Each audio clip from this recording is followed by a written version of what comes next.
¿Me puedes confirmar si se ve con un dedito? Ya, perfecto. Ya, entonces para comenzar, bienvenidos chicos. El día de hoy vamos a hablar sobre fisiopatología de las anemias. Esta clase ya corresponde a lo que es el segundo bloque. Entonces, bueno, vamos a comenzar, ¿no?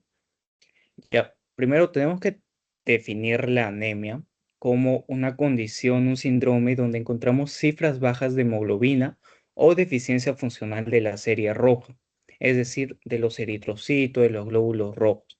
Ya, si vemos en la imagen, tenemos nuestros glóbulos rojos en las arterias, en los vasos, que se encargan de transportar oxígeno y eso mismo le da su importancia en el cuerpo, ¿no?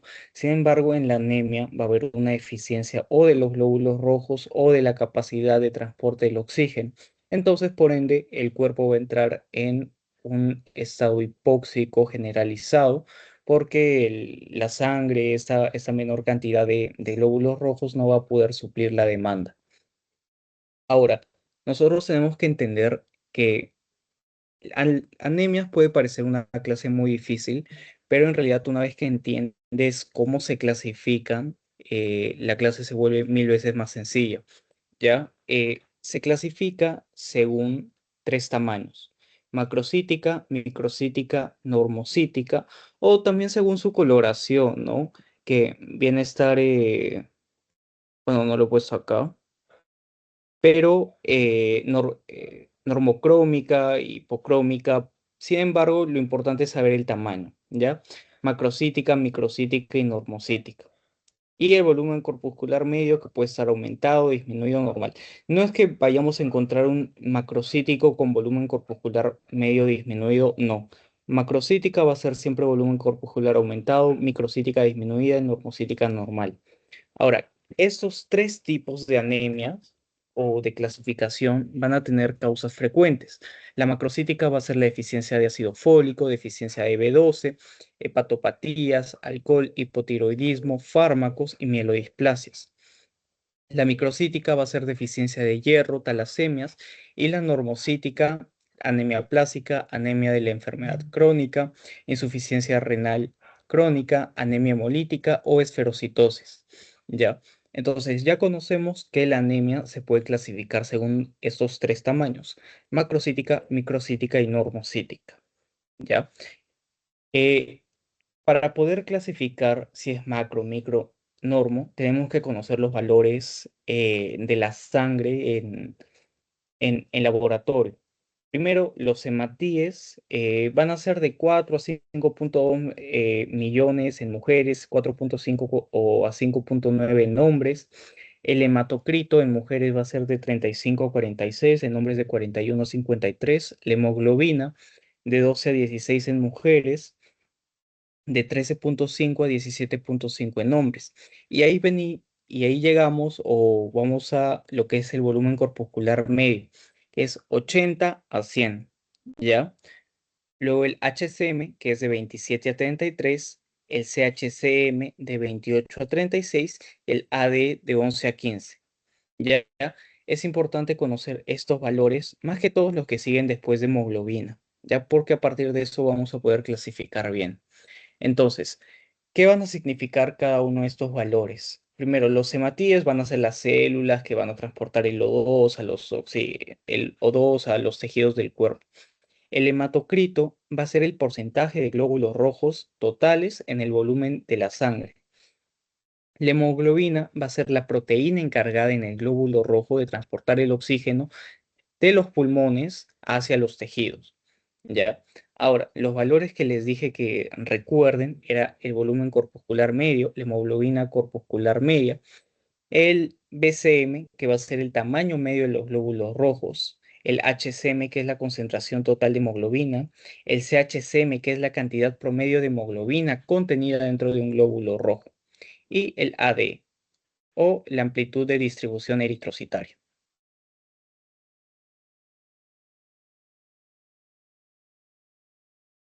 Ya. Entonces, la fisiología del glóbulo rojo es bastante, Sencilla si es que no hacemos demasiado hincapié en esta, ¿ya? Porque ya lo han llevado. Solo tenemos que recordar que vamos a tener órganos que estimulen la eritropoyesis a través de la eritropoyetina, ¿ya? Órganos como el hígado, el riñón, testículos, el cerebro a partir de la glía. Sin embargo, se menciona que el que tiene un rol bastante predominante en la eritropoyesis es el riñón, ¿ya? Porque vamos a tener en algún momento hipoxia en nuestro cuerpo y eso va a inducir a la expresión de la eritropoyetina. La eritropoyetina va a permitir que las stem cell, a través del GATA1 y el PU1, se diferencien en los progenitores eritroides megacariocíticos. Pero acá todavía no nos van a dar simplemente eritrocitos. Todavía tienen que volver a diferenciarse en el linaje eritroide con el KLF1. Una vez que ya está en eso, vamos a tener al BFUE, al CFUE, proeritoblasto, eritoblasto basófilo, eritoblasto policromatófilo, eritoblasto ortocromático, reticulocito y eritrocito. Ahora, es importante saber que del CFUE o la colonia formadora de unidades eritrocitarias, el proeritoblasto, el eritoblasto basófilo van a requerir eritropoyetina para seguir avanzando en su maduración. Ya si acá se corta la eritropoyetina no va a poder eh, continuar la maduración. Dentro de la estructura del glóbulo rojo vamos a tener proteínas horizontales y proteínas verticales. En las horizontales vamos a tener la alfa espectrina y la beta espectrina y verticalmente más que todo la anquirina. Ya la glicoforina C, también lactina, la leucina, pero más que todo la anquirina. Ahora, conociendo un poco más de lo que ya les he dicho, que para que los glóbulos rojos maduren se requiere de la eritropoyetina, ya podemos hablar un poco de lo que es anemia macrocítica.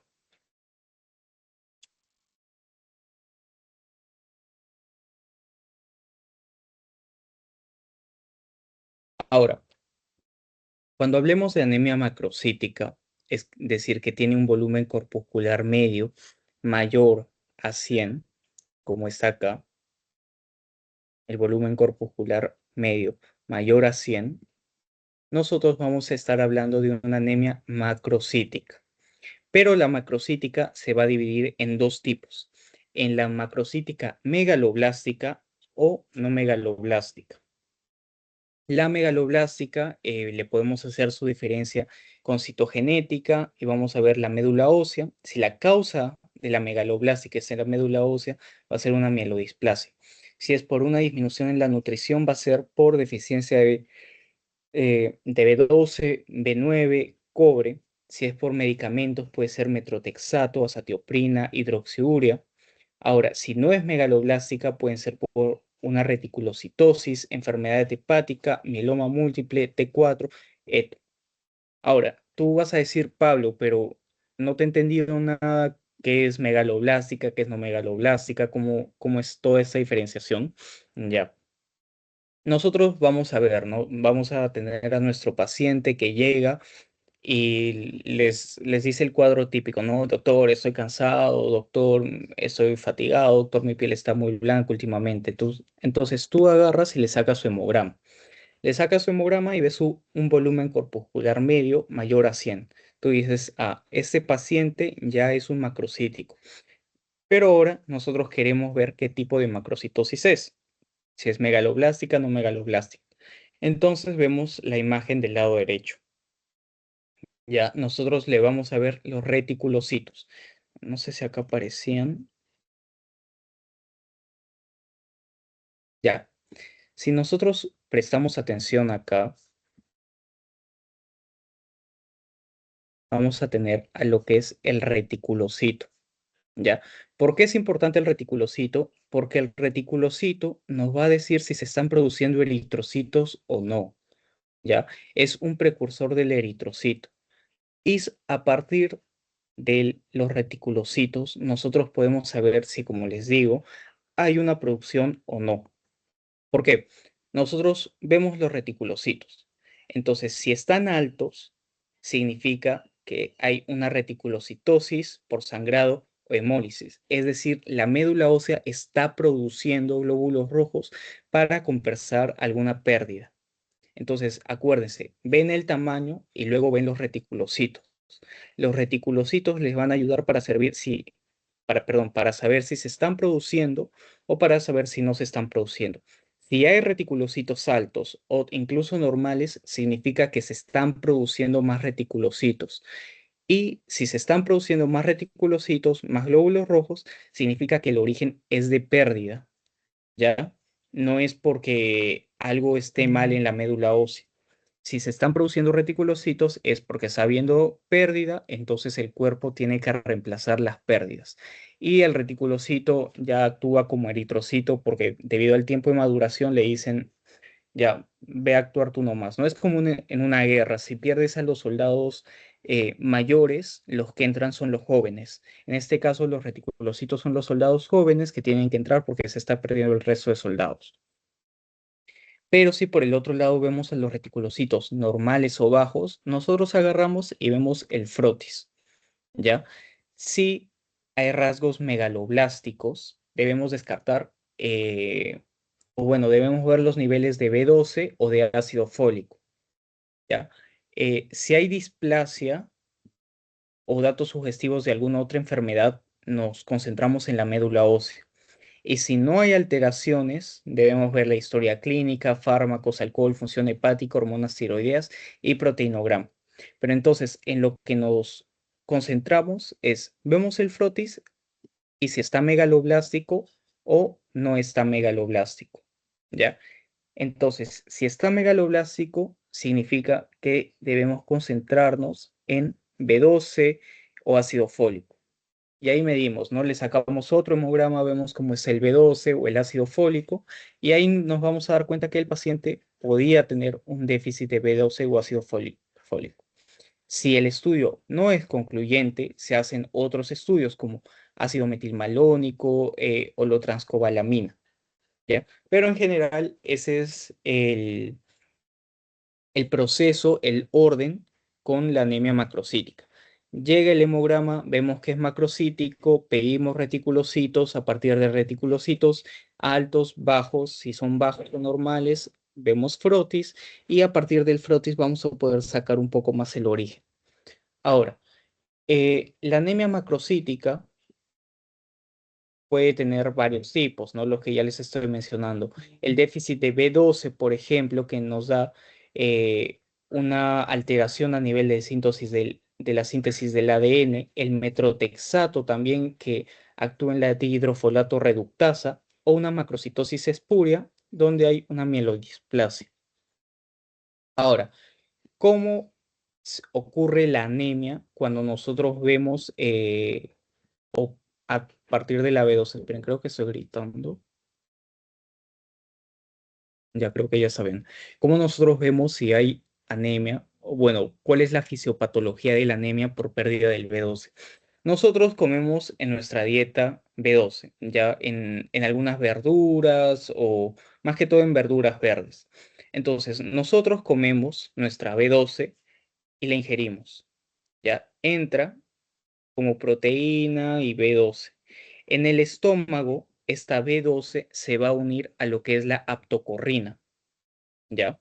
Pero al mismo tiempo, las células parietales del estómago van a liberar lo que es el factor intrínseco. Entonces, la B12 unida a la aptocorrina pasa del estómago al intestino y llega al ilion terminal, ¿ya? Esperen, acá no se está viendo. No puedo borrar, creo.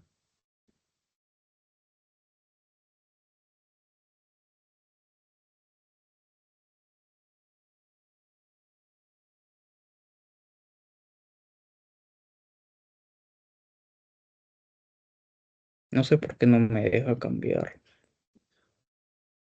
Ya, no importa, entonces lo seguiré explicando así.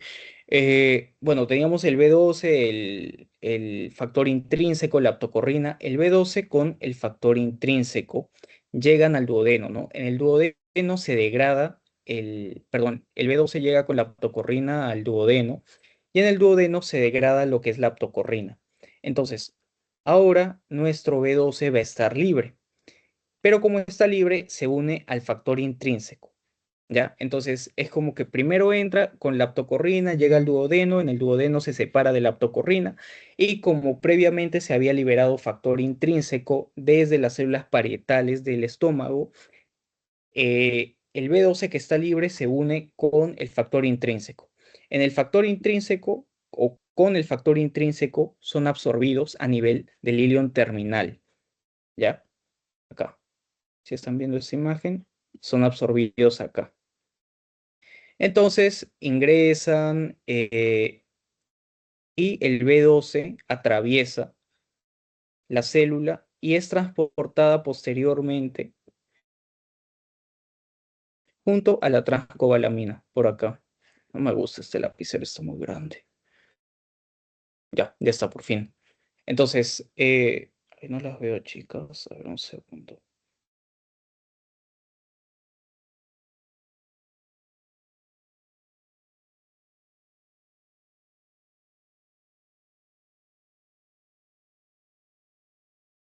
Ya las puedo ver. Sí se está entendiendo, ¿no? O desean que se los vuelva a explicar. Pónganme un dedo si sí.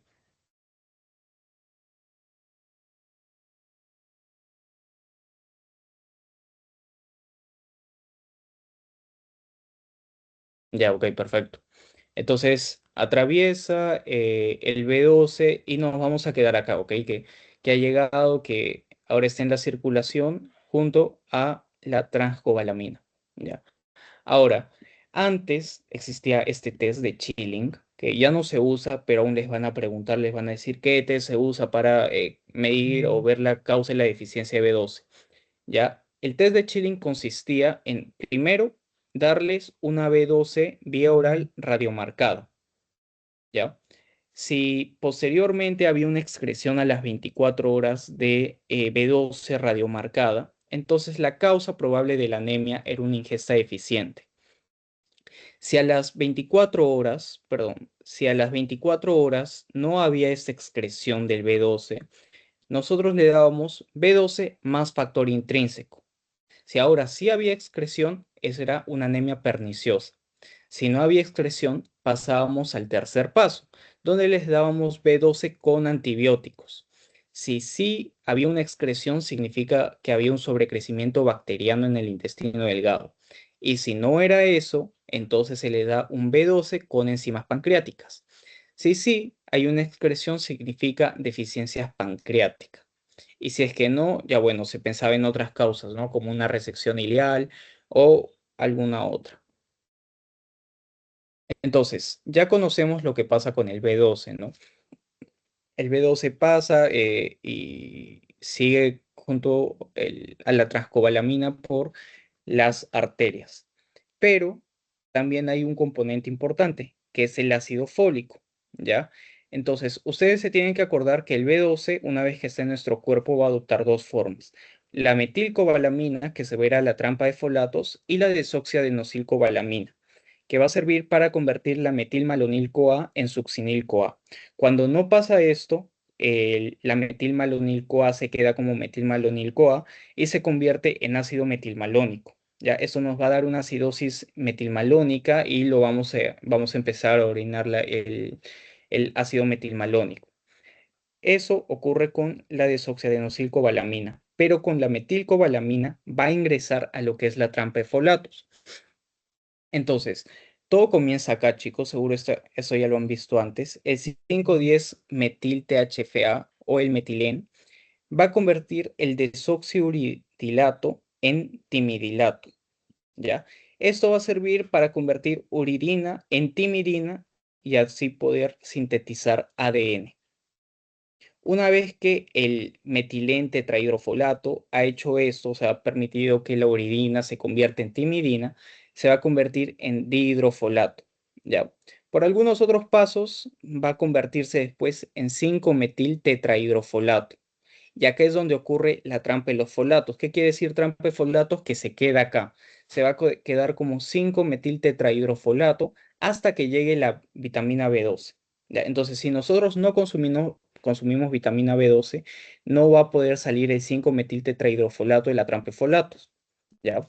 Entonces, el 5-metiltetrahidrofolato junto a la vitamina B12 que se va a convertir en metil B12 va a permitir que este tetrahidrofolato pase y se convierta tetrahidrofolato, ¿no? Ya no a 5-metil.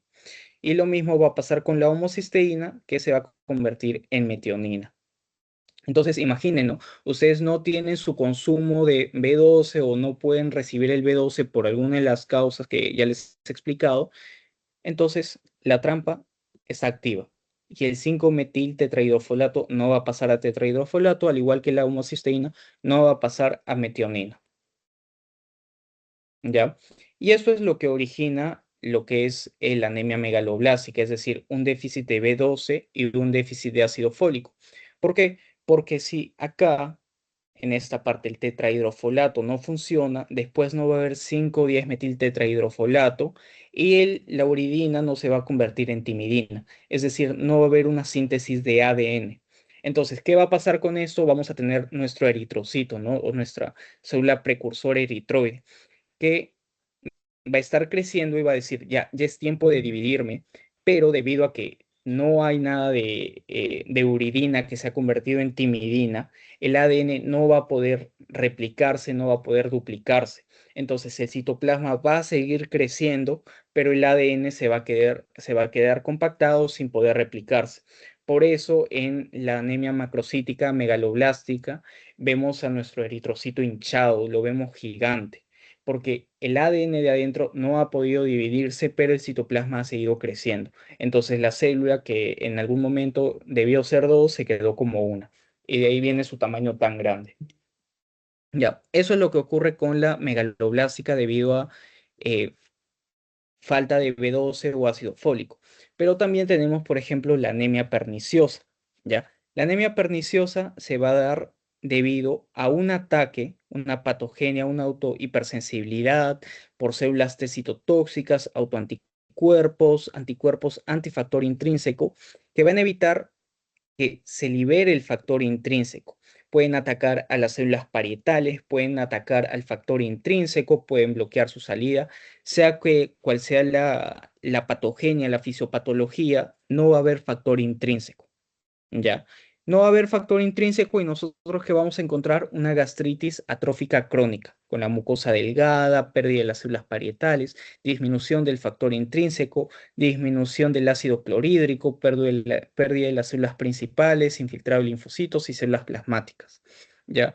Independientemente de toda la anatomía patológica, todo lo que les estoy diciendo, lo que va a pasar es que va a haber una acloridria, no va a haber ácido clorhídrico y no vamos a tener factor intrínseco. Si no hay factor intrínseco, no se libera factor intrínseco y no se puede unir a la B12 después de que ésta se ha liberado de la aptocorrinal del duodeno. Entonces la B12 pasa, llega al ilion terminal y como no se ha liberado previamente factor intrínseco, no va a poder ser absorbida. ¿Ya? Y ahí nos da, ¿no? La anemia megaloblástica. Entonces, ¿cuáles van a ser los hallazgos que vamos a encontrar en la anemia perniciosa? En la sangre periférica, en las etapas tempranas, una anemia macrocítica leve y macrovalocitos. También anisocitosis y poiquilocitosis. Eso quiere decir cambios en el tamaño. ¿Ya? Ahora, algo que pasa bastante en la anemia perniciosa es que series eritrocíticas y leucocíticas se confunden con leucemia aguda. Ahora, si nosotros vamos a la médula ósea y le realizamos un aspirado, vamos a ver que no se requiere para el diagnóstico y los cambios van a ser megaloblásticos, ¿ya? Pero no vamos a encontrar megaloblastos en la sangre periférica. Ahora, neurológicamente, lo que vamos a encontrar es degeneración combinada subaguda, afectando los cordones posteriores de la médula espinal. Eso nos va a dar una alteración en la propiocepción y el reflejo vibratorio. Pero ustedes van a decir, pero ¿qué tiene que ver todo lo neurológico con la anemia? Queda en el B12, ¿ya? ¿Dónde está el B12? Ya. Esto ocurre porque eh, después de que la B12 ha ingresado al vaso sanguíneo y está con la transcobalamina. A ver, espérenme un segundo, chicos, por favor.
Bueno, chicos, gracias. Como les explicaba, una vez que pasa la B12 por los vasos sanguíneos, después la B12 va a servir para la mielinización, es decir, para la formación de mielina. Si no me equivoco, es por el ciclo la, de la desoxiadenosilcobalamina. No me acuerdo bien ese paso, pero el punto es que la B12 se convierte o ayuda a la mielinización. Entonces, si no hay B12, no va a haber una correcta mielinización de las neuronas, de todo lo que necesite ser mielinizado en el sistema nervioso central. Entonces va a haber estas alteraciones, ¿no? En la propiocepción y el reflejo vibratorio.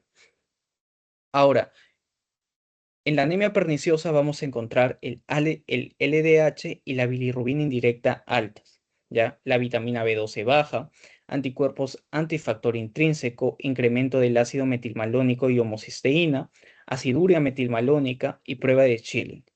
¿Ya? Entonces, recuerden, ¿no? Por ejemplo, que la anemia perniciosa podíamos verla en el test de Chilling cuando después de las 24 horas y después de haberle dado B12 y factor intrínseco ya no había excreción, ¿no? Aquí estaba el test de Chilling.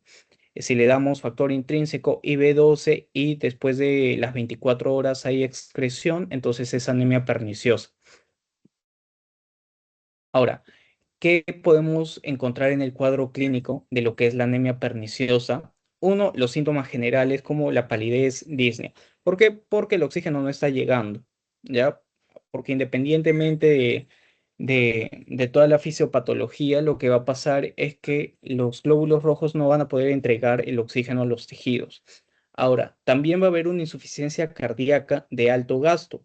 ¿Por qué? Porque la resistencia vascular periférica va a disminuir. ¿Por qué? Porque al disminuir los glóbulos rojos, disminuye también lo que es la resistencia vascular periférica. Entonces, el corazón hace una compensación incrementando el gasto cardíaco. ¿Ya? Entonces, incrementa el gasto cardíaco, va a haber una insuficiencia cardíaca de alto gasto. Luego también que la hipoxia va a estimular la producción de 2,3-difosfoglicerato, ¿ya? Y esto, si se acuerdan, va a causar que el eritrocito o la hemoglobina no tenga tanta, me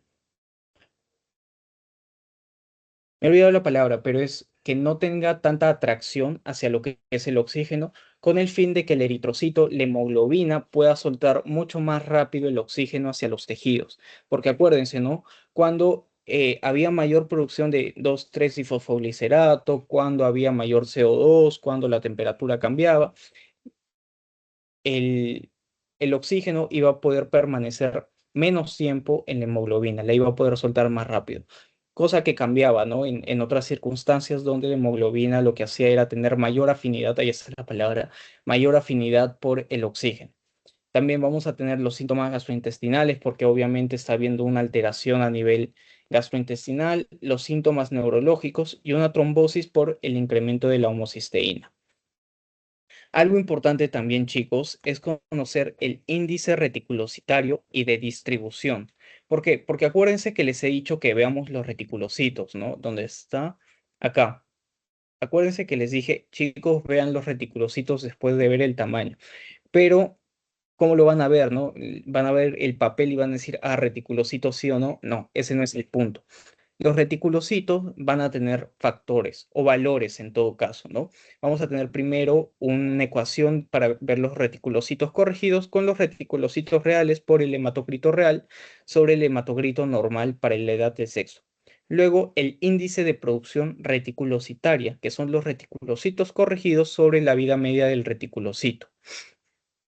Ahora, el índice de producción reticulocitaria, que van a ser reticulocitos reales por hematocrito real sobre hematocrito normal para la edad del sexo y por la vida media del reticulocito en días. Es básicamente las dos ecuaciones anteriores juntas. ¿Ya? Y acá nos da la vida media del reticulocito según el hematocrito. Si tenemos un hematocrito de 45, la vida es de un día, de 35, 1,5, 25, 2, 15, 2,5. Pero Pablo, ¿de qué me sirve saber estas ecuaciones? Porque si ustedes sacan sus reticulocitos y les dice que es más de 3, tenemos una médula regenerativa. ¿Qué significa una médula regenerativa? Que la médula está produciendo más reticulocitos. ya que están saliendo glóbulos rojos. Entonces la causa de la anemia es por pérdida, ¿ya? Pérdidas pueden ser sangrados, destrucción, hemólisis, lo que sea, pero es por pérdida. En cambio, si es menor a 2, el índice reticulocitario significa una médula hiporregenerativa. Una médula hiporregenerativa significa o que no hay suficientes consumos o que la maquinaria de producción está malograda, es decir, la médula. O la médula está malograda o hay alguna enfermedad que no produce o que no permite producir reticulocitos o no hay con qué producirlos. Ya, por ejemplo, B2 o ácido fólico. Ahora, otra ecuación importante, bueno, no es tanta ecuación, pero es más valor, va a ser el RDV o eh, la amplitud de distribución, ¿ya? Reticulocitaria, que si es mayor a 15, por ejemplo, los valores normales son de 11 a 15 y lo que indica es la anisocitosis. Si el valor del RDV es mayor a 15, significa una gran amplitud, es decir, una poiquilocitosis, una anisocitosis. ¿Ya? Mientras menor sea, significa que los glóbulos rojos tienen un tamaño mucho más concorde entre ellos. Pero en este caso, un RDV mayor a 15 va a significar una ferropenia, por ejemplo, o un RDV normal va a significar una talasemia. Ahora, tenemos otra causa que es, ya, me salté este PPT. Ahora tenemos lo que es la anemia microcítica. Una anemia microcítica va a ser una anemia donde el volumen corpuscular medio va a ser menor a 80. Entonces, mismo ejemplo, ¿no? Les llega su paciente con su volumen corpuscular medio, perdón, su hemograma, ven su volumen corpuscular medio, le sale menor a 80, ustedes dicen ya, ese es microcítico. Pero microcítico ¿con qué? Entonces vemos la sideremia o el hierro. Si el hierro está normal, también podemos ver la ferritina si está alta. ¿Ya? Y a partir de eso vemos reticulocitos bajos o reticulocitos normales o aumentados. Si los reticulocitos están bajos, hacemos un mielograma y una tinción de Pearls. Y ahí nos puede salir una anemia sideroblástica. Si los reticulocitos están normales o incrementados, podemos tener una talasemia. Y para eso le hacemos la electroforesis de la hemoglobina. Entonces ya estamos viendo, ¿no? Un poco. Si nos llega una microcítica, a diferencia de una macrocítica, en la macrocítica lo primero que hacemos después de que nos lleve vemos que es macrocítico, es decir, el volumen corpuscular medio, de frente nos vamos a los reticulocitos. En la microcítica, apenas vemos que es microcítica, nosotros vemos el hierro. Si el hierro está normal o aumentado, vemos reticulocitos. Si el hierro por el otro lado, acá, está disminuido, vemos el CTFH y la ferritina. Si la ferritina está disminuida, es ferropénica. Si la ferritina es mayor o igual a 50, es una anemia de trastorno crónico. Y si la ferritina está entre 15 o 60, puede ser una ferropenia o una ATC, ya una enfermedad de trastorno crónico. Y es lo mismo que les dice acá, ¿no? En la imagen de la derecha, vemos el hierro si está disminuido o normal o aumentado. Si está disminuido, vemos la ferritina, ¿ya? Y si la ferritina está disminuida, es una ferropénica. Si está normal o aumentada, es una enfermedad de trastorno crónico. Ahora, si el hierro está normal o aumentado, vemos una electroforesis. Una electroforesis normal nos hace sospechar de mielograma, Pearls, es de una anemia sideroblástica o una de la talasemia. Ya, una electroforesis con la hemoglobina 2 o fetal o LEPOR nos hace sospechar de un síndrome beta-talasémico. ¿Ya? Eso todavía no lo van a ver hasta que lleguen al bloque de hematología, o sea, esas enfermedades, pero es importante más o menos saber diferenciar entre las cascadas, ¿no? De si es volumen corpuscular, luego qué se hace. Entonces, acuérdense, no, macrocítica, vemos reticulocitos. Microcítica, vemos lo que es hierro, ¿ya? Si el hierro está normal, aumentado. Hasta ahí ya lo tenemos. Ahora, una anemia microcítica va a ser la anemia de las enfermedades crónicas. ¿Ya? Esta anemia se va a dar en como bien lo dice su nombre, enfermedades crónicas, porque va a haber una liberación de citocinas, liberación de IL-6, IL-1 y IL-22. Esto va a causar dos cosas, una disminución de la eritropoyetina, una disminución de la eritropoyesis, una eritrofagocitosis y una disminución de la vida media de los hematíes. Por el otro lado, va a aumentar lo que es la hepcidina. Un incremento de la hepcidina causa una hiposideremia y una retención de hierro en lo que son los macrófagos. Y eso disminuye el hierro plasmático y todo eso nos lleva a una anemia normocítica normocrónica por una enfermedad crónica. ¿Ya? Entonces, básicamente, ¿qué es lo que está causando las citocinas? Que hay una ferritina elevada porque el hierro está secuestrado en los macrófagos y una ferroportina inhibida por lepsidina. Acuérdense que la ferroportina era la que permitía que el hierro salga. En, entonces, si el hierro, o bueno, si lepsidina estaba elevada, lepsidina es lo que bloquea la ferroportina. La ferroportina es, por así decirlo, la puerta para que el hierro salga y la lepsidina la llave para la ferroportina. Entonces, si la ferroportina está cerrada o inhibida por lepsidina, el hierro no sale y tenemos anemia. Ahora, tenemos también lo que es la anemia ferropénica. Ya, una anemia ferropénica es la anemia más común, la anemia que todos conocemos. Es una anemia porque estamos consumiendo menos hierro del que deberíamos. Entonces, acá lo que ocurre es una síntesis de hemoglobina normal, ¿no? O sea, ¿cómo vamos o cómo se produce generalmente la hemoglobina? El hemo se forma en lo que es la mitocondria del reticulocito, ¿ya? Ocurre porque la ferroquelatasa y la protoporfirina 9 se unen, ¿ya? Más el hierro. Entonces tenemos nuestro primer esqueleto de ferroquelatasa, protoporfirina 9 y hierro. ¿Ya? Luego a esto se le van a unir las cadenas de globina y vamos a tener la hemoglobina.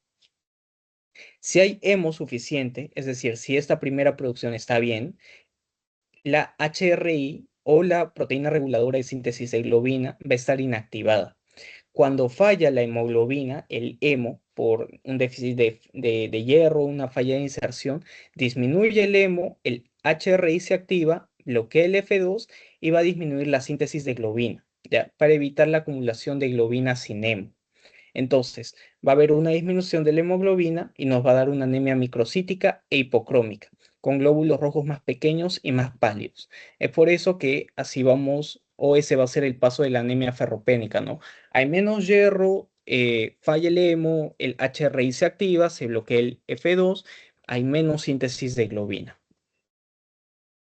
Ahora, en la anemia ferropénica nosotros vamos a tener un cuadro clínico, un cuadro caracterizado por la trombosis. Después de un tiempo se puede llegar a dar y ser microcítica hipocrómica. A diferencia del resto de, de anemias o de la macrocítica, la ferropénica puede comenzar con un cuadro normocítico normocrómico y después pasar a ser una microcítica hipocrómica. ¿Ya? También en la anemia ferropénica podemos encontrar anisocitosis, poiquilocitosis, células en diana. Y la ferritina, hierro sérico, transferrina y saturación de transferrina van a ser valores que nosotros debemos ver. Ahora, pasamos a lo que es la anemia normocítica normocrómica.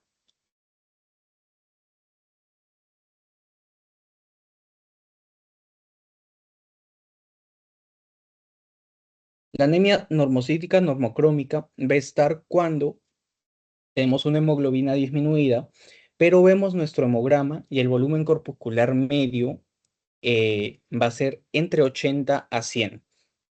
Ya, ahí nosotros decimos es una anemia normocítica. Y como en la macrocítica, lo primero que vamos a hacer es ver los reticulocitos, no como la microcítica, que lo primero que hacíamos era ver el hierro. Acá vemos los reticulocitos. Si los reticulocitos están normales o disminuidos, va a ser una anemia regenerativa. ¿Qué es lo que les digo con eso? Centrales, es decir, en nuestra médula espinal.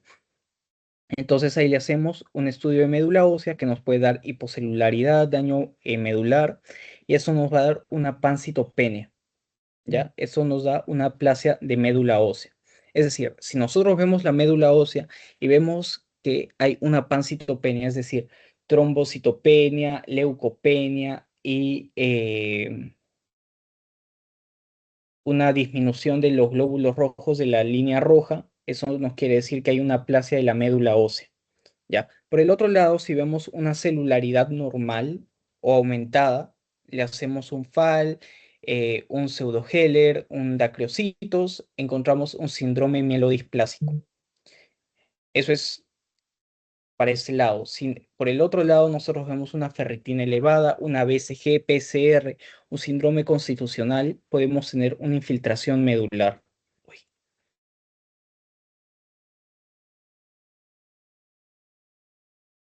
bueno, no me dejo borrar, pero ya se rayó, sí. ¿Ya? Y tras el estudio de médula ósea, nosotros lo que podemos ver es el hierro disminuido, la ferritina normal o aumentada, la eritropoyetina sérica disminuida y va a ser una anemia de procesos crónicos. ¿Ya?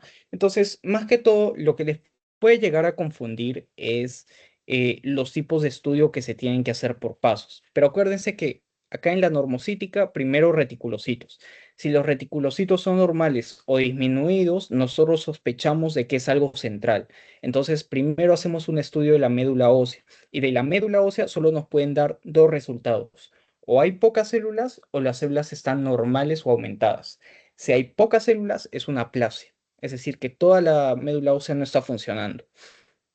En cambio, si las células están normales, pueden ser dos tipos, o síndrome mielodisplásico o una infiltración medular. ¿Ya? Eso es si es que nos estamos concentrando solo en la médula ósea. Pero si en los estudios séricos vemos una disminución de hierro, de ferritina, de eritropoyetina, es una anemia de procesos crónicos. ¿Ya? Ahora, si por el otro lado los reticulocitos están aumentados, eso quiere decir que es una anemia regenerativa, lo que les he explicado. Acá la fábrica, que es la médula ósea, está funcionando totalmente bien. Lo que no está funcionando o es el producto, ya es la entrega del producto, es los glóbulos rojos, la hemoglobina, el oxígeno. Entonces, nosotros lo primero que hacemos es sospechar, ¿no? De sangrados menstruales, sangrados por melena, sangrados agudos. Entonces, ahí podemos tener una anemia post-hemorrágica. También podemos sospechar, aparte del sangrado, una hemólisis, es decir, una destrucción de los glóbulos rojos. Entonces ahí le hacemos un protocolo de anemias hemolíticas, ¿no? Vemos si hay una hemólisis. Y podemos también ver hiperesclerismo o anemias carenciales en tratamiento. La anemia hemolítica, por ejemplo, que es esta anemia que les digo que viene con destrucción de los glóbulos rojos, va a diferenciarse, ¿no? Generalmente se habla ahora de una anemia hemolítica caliente y una anemia hemolítica fría. Esto va a ser por los tipos de anticuerpos que se tienen. El IgG funciona mejor en una temperatura alta, mientras que el IgM funciona mejor en una temperatura baja. Eso se ha visto en laboratorio, no es que en nuestro cuerpo nos hayan puesto un termómetro y hayan dicho, el IgG está funcionando bien porque tiene 40 grados. No, esto se ha visto en laboratorio, ¿ya? Pero cuando tenemos una anemia hemolítica con anticuerpos calientes, puede ser con una presentación aguda, extravascular, con dos tipos de causas, ¿no? Las idiopáticas o las secundarias, que van a ser por enfermedades linfoproliferativas, autoinmunes, inmunodeficiencias, infecciosas. Por el otro lado, los anticuerpos fríos pueden ser crónicos, extravasculares, intravasculares. Pero ahorita no es lo que quiero que aprendamos, chicos, no quiero que se aprendan toda esta parte clínica, sino quiero que entiendan que la anemia hemolítica puede ser o intravascular o extravascular, ¿ya? La extravascular, como dice acá, va a ser una destrucción de los glóbulos rojos en el vaso o en el hígado. Ya porque el vaso elimina los glóbulos rojos anormales o los opsoniza cuando esos se llenan de anticuerpos. Y como vamos a ver el frotis con microesferocitos y aglutinación. Ahora, por el otro lado, podemos tener una hemólisis intravascular, que es la destrucción de los glóbulos rojos dentro de los vasos por daños en la membrana del mismo glóbulo rojo. Por ejemplo, en causas autoinmunes, traumas, microangiopatías, válvulas mecánicas, CID y toxinas. Entonces, lo que ocurre en la hemólisis intravascular es que se libera la hemoglobina al plasma, hay una hemoglobinemia. Entonces, esta hemoglobina tiene que ser secuestrada, ¿no? Porque no puede estar en el plasma disperso. Entonces viene la aptoglobina y la hemopexina. Ahora, si se agotan esos mecanismos, buffer, estos mecanismos de control, vamos a tener una meta-malbumina. Entonces, esta hemoglobina que ya está siendo secuestrada pasa al riñón y vamos a tener una hemoglobinuria. Y ahí tenemos una orina rosada cuando es alcalina y marrón cuando es ácida.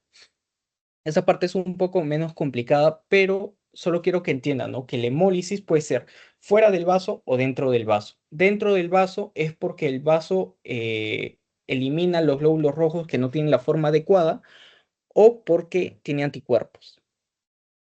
Fuera del vaso va a ser en los vasos sanguíneos, en las arterias, por diversas cosas, ¿no? Válvulas, CID, microangiopatías, traumas. Y acá la hemoglobina se va a liberar y va a causar ictericia, ya porque toda esta hemoglobina se está liberando al torrente. Ahora, la clínica y fisiopatología de la hemólisis va a ser una hemoglobina, perdón, una bilirrubina indirecta elevada, lo que nos da ictericia, una colelitiasis por exceso de bilirrubina, una reticulocitosis como respuesta compensadora de la médula ósea. Es lo que les estoy diciendo, ¿no? Acá los glóbulos rojos se están destruyendo, pero toda la maquinaria del cuerpo sigue totalmente bien, la médula ósea sigue bien. Entonces, la médula ósea sensa todo esto, ¿no? Dice, está llegando menos oxígeno, entonces voy a sacar más glóbulos rojos. Intenta sacar más glóbulos rojos, pero esos se van eliminando mucho más rápido. Entonces se empieza a sacar a los jóvenes, que son los reticulocitos. Y ya por último tenemos la anemia plásica. La anemia plásica va a ser la falla de las células madre hematopoyéticas y nos va a dar una pancitopenia, es decir, una disminución de los glóbulos rojos, de los glóbulos blancos y de las plaquetas, de las tres líneas celulares. Va a haber una pancitopenia, la médula ósea no va a funcionar. Esto va a estar causado por varios mecanismos, por ejemplo, una autoinmunidad mediada por los linfocitos T, por citocinas, por el interferón gamma, el factor de necrosis tumoral alfa, que van a inhibir la proliferación e inhibir o inducir apoptosis de las células madre. ¿Ya? ¿Tienen alguna duda de esta clase, chicas? Sí sé que es algo complejo, pero espero que me haya dejado entender con las diferencias o cómo es que tenemos que hacer las secuencias. Solo como resumen para que se acuerden, vamos a tener el volumen corpuscular medio, ¿no? Pero primero vamos a tener el caso de un paciente. Ya el paciente nos dice, doctor, estoy cansado, me fatigo mucho cuando camino. Ya, te vamos a tomar tu hemograma. La hemoglobina le sale en 8. Decimos, esta es una anemia, pero queremos saber el por qué. Entonces le sacamos el volumen corpuscular medio. Con el volumen corpuscular medio vamos a poder saber si es de los tres tipos: microcítica, normocítica o macrocítica. Macrocítica cuando el volumen corpuscular medio es mayor a 100, microcítica cuando es menor a 80 y normocítica cuando es entre 80 a 100. Si es macrocítica, lo primero que nosotros hacemos es ver los reticulocitos, ¿ya? Si es normocítica, vemos reticulocitos. Y si es microcítica, vemos hierro. Si es macrocítica, lo primero o después de ver que es de ver los reticulocitos, nosotros vamos a ver el frotis. Ya después de ver los reticulocitos, vemos frotis. En el frotis o podemos tener megaloblásticos o podemos no tener alteraciones. Si es megaloblástico, es muy probable que sea por B12 o por folatos, por ácido fólico. Ahora, en la microcítica, nosotros vemos el hierro. Si el hierro está bajo o está, bueno, si está bajo, nosotros vemos ferritina. Si el hierro está normal o está alto, vemos reticulocitos. Y lo mismo en la normocítica. Nosotros vemos reticulocitos. Si los reticulocitos están normales o están disminuidos, nosotros vemos la fábrica. Vemos de frente la médula ósea. Y acuérdense, la médula ósea podemos tener dos opciones. O está disminuido las células o están normales. Si está disminuido es aplasia, si están normales es síndrome mielodisplásico. También podemos ver los valores séricos, ¿no? Ahora, si los reticulocitos antes están aumentados, nosotros tenemos que pensar que es una anemia regenerativa por dos causas: o por hemólisis o por sangrado. Y bueno, ya con eso como que tenemos un esquema mucho más sencillo.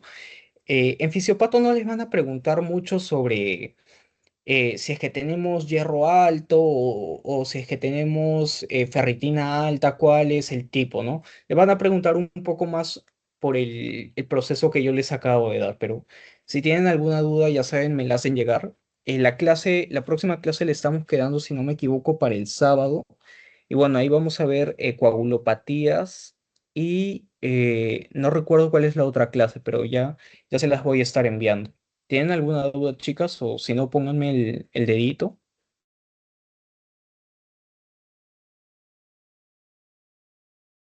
Ya, perfecto, chicas. El PPT lo voy a estar subiendo el sábado cuando ya tengamos la otra clase hecha. ¿Ya? Les voy a estar enviando el post-test. Entonces, chao, chicos, cuídense.